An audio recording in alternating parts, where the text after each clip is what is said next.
Presentación del conocimiento, razonamiento y los aspectos metodológicos en inteligencia artificial, tomando en cuenta los temas del 2.4 al 2.7 en el que a continuación se explicarán, presentado por la alumna Carla Cabrera Velázquez de la materia Inteligencia Artificial, impartida por el docente Dr. Rosenberg López Jiménez en el curso de verano 2020.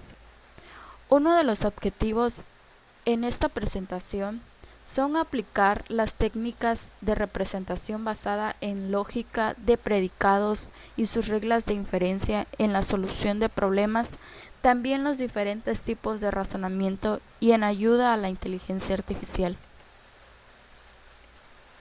Como antes mencioné, los tres subtemas que se explicarán son 2.4 redes semánticas, 2.5 razonamiento monótono, 2.7 conocimiento no monótono y otras lógicas. Como pequeña entrada, en las últimas décadas han sido desarrolladas muchas técnicas y aplicaciones en el campo de la computación suave y la inteligencia artificial, ya que lo hace que sea un sistema que sea experto en un área de conocimiento concreto. Es el conocimiento en el que se haya implementado junto con un conocimiento de procedimientos heurásticos en la mayoría de los casos de manipulación y de gestión del conocimiento instado en el sistema, ya que es por ello que a sistemas de estas características se les denomina en ocasiones como sistemas basados como conocimiento, en sus siglas SBC. Antes de comenzar, quiero entrar en un poco de historia, ya que los responsables de los primeros esquemas de representación formalizados fueron Kilben en 1968 y Shapiro de Watson de 1971. Los esquemas de redes semánticas tienen un fundamento psicológica muy sólida, por lo que han realizado numerosos esfuerzos por llevar a cabo implementaciones importantes basadas en ellas, ya que alrededor de los años 70 se plantea un nuevo enfoque. Se construyeron sistemas basados en el conocimiento.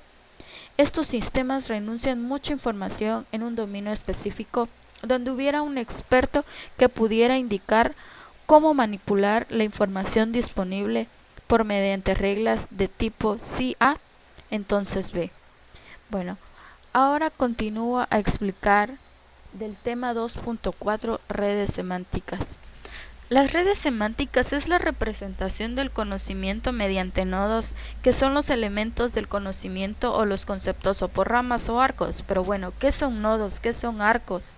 Bueno, los nodos representan objetos físicos, ver, tocar, objetos conceptuales, hechos, eventos, ciertos conceptos, descriptivo bajo cualidades. ¿Qué son los arcos? Los arcos representan elementos de su clase, por ejemplo, es un, parte en su todo, parte de, causa de síntoma, causa de, definiciones y características, como el que represento en la imagen de la figura de un ejemplo de una red semántica.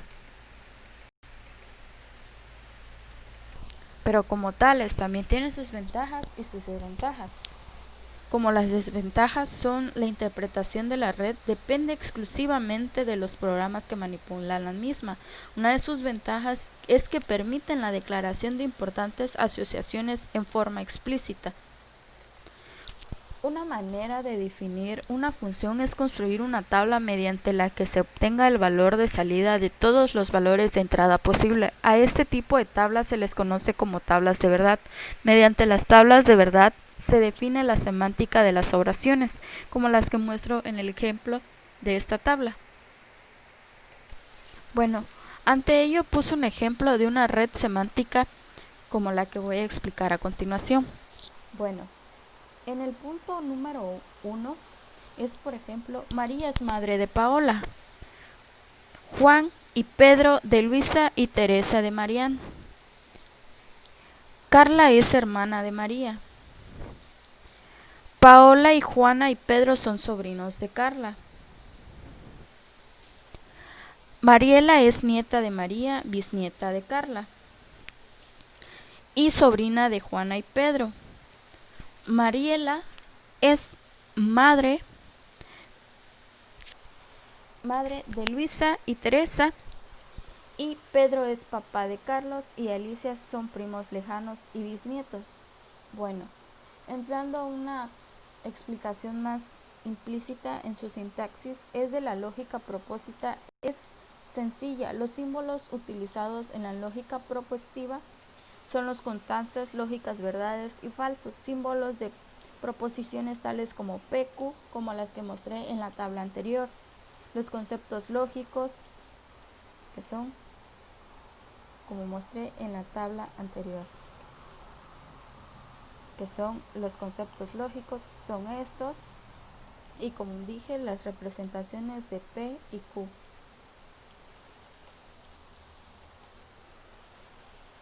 Bueno, pasando al siguiente tema 2.5, razonamiento monótono. Bueno, el razonamiento monótono contrasta con el razonamiento deductivo estándar. Este último es el más utilizado en matemáticas. Una de las aplicaciones que más comunes vemos es en un juego clásico llamado Sudoku, y que lleva al razonamiento de manera deductiva, es decir, se utilizan hechos conocidos para llegar a una solución o una conclusión lógica que es de antemano verdadera, ya que el razonamiento inductivo es el que generaliza y conjetura las soluciones, se convierten estas en posibles, el cual es basado en la observación y no en la lógica. Y los seres humanos al momento de razonamiento utilizamos ambos, el deductivo y el inductivo. La mayoría de los sistemas lógicos tienen una relación de consecuencia monótona, lo que quiere decir es que al agregar una fórmula o una teoría nunca se produce una reducción de su conjunto de consecuencias. Intuitivamente hablando, la monotonicidad indica que al agregar nuevos conocimientos se nos reduce el conjunto de las cosas conocidas, por ejemplo, donde A es fórmula cualquiera y A son conjuntos de fórmulas cualesquiera, como los símbolos que mostré en la tabla de verdad anterior. Bueno, una lógica monótona nos puede manejar varios tipos de razonamiento, tales como el razonamiento por defecto, el cual nos dice que los hechos pueden ser conocidos únicamente por la carencia y evidencia de lo contrario. El razonamiento aductivo es el cual dice que los hechos solo deducen en calidad de explicación probables. A continuación mostraré un ejemplo sobre el razonamiento monótono. Un ejemplo claro es cuando se ve a una persona tirando basura en la calle y pensamos en lo mal que se ve. La criticamos, pero cuando realizamos el mismo acto sin pensar, caemos en una contradicción y concluimos que somos igual a la persona que estaba tirando la basura. Este es un ejemplo muy claro en lo que podemos ver lo que es el razonamiento monótono en nuestra vida cotidiana. Bueno, y finalizando con el tema 2.7, conocimiento no monótono y otras lógicas. El conocimiento no monótono es una forma de razonamiento que contrasta con el razonamiento deductivo estándar de la siguiente manera. Decimos que todos los seres humanos son mortales y que Sócrates es un ser humano, por lo tanto, por simple razonamiento decimos que Sócrates es mortal. Un ejemplo de ello, como puse en la imagen, la gente que habrá haciendo cosas importantes mientras yo estoy aquí tirado. No me da vergüenza. Ah, ¿cómo no me da? Nunca termina uno de conocerse. Bueno, un ejemplo, hablando en palabras explícitas, puede ser la planificación de un problema para llevar a su resultado.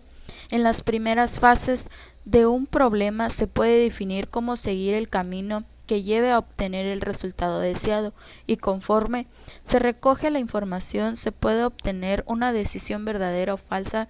Si es la última, al momento de ajustarse se tiene que asumir las consecuencias.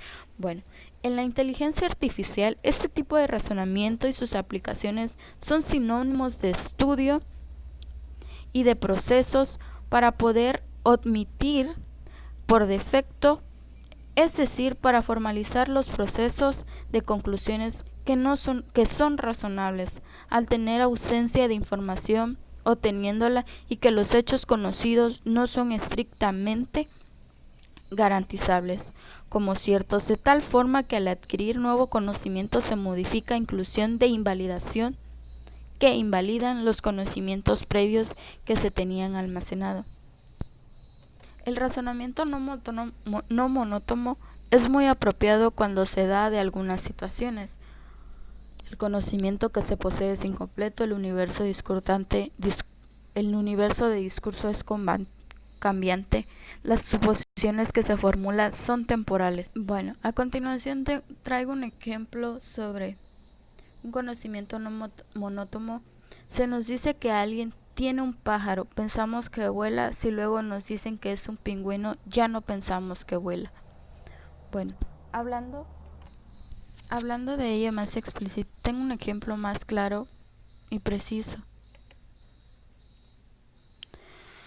Estrategia didáctica, 3 ejemplos de razonamiento no monótono.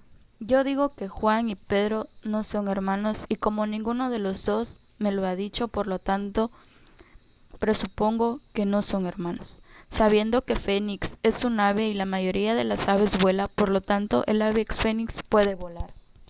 A menos que el ave fénix sea un avestruz y los avestruces no vuelan, entonces el ave fénix no puede volar. Bueno, una breve explicación sobre los subtemas explicados es que este tipo de conocimiento ayuda a percibir la realidad desde otro punto de vista. Es cierto que existen elementos abstractos, la visualizan desde un punto de vista distinto, ayudan a la apertura de entender la naturaleza de una lógica y poder entender el medio en el cual nos relacionamos y a partir de ello dar forma a nuevas ciencias para el desarrollo humano. Como conclusión, se analizó las fuentes de información disponibles cuando se aborda un problema y se transforman en un conocimiento empírico y teórico. Cada tipo de conocimiento representa y utiliza técnicas específicas. A partir de un análisis se determinan las ventajas y desventajas de cada representación, obteniéndose como conclusión la importancia de desarrollar técnicas híbridas para aprovechar la información completa. En la computación utilizamos invariantes estructuras multivariadas. Lo típico es tener universos o datos, números naturales y operadores booleanos. Bueno, de mi punto de vista también es cuando razonamos sobre los programas, los situamos en universos para ellos y añadimos otros para estados, para tiempo. Estas son las referencias en las que me basé para poder hacer la presentación y en las que se pueden consultar sobre más temas relacionados con el tema número 2. Y como último punto, la contraportada. Una de ellas ha sido comprender y razonar qué es una red semántica, en lo que también esperamos investigar los distintos tipos de razonamiento y aparte de investigarlos, también comprendernos, analizarlos. También poder diferenciar sobre qué es el razonamiento monótono y no monótono, pero también entender sus ventajas y desventajas. Bueno, esto ha sido todo por el tema número 2. Muchas gracias.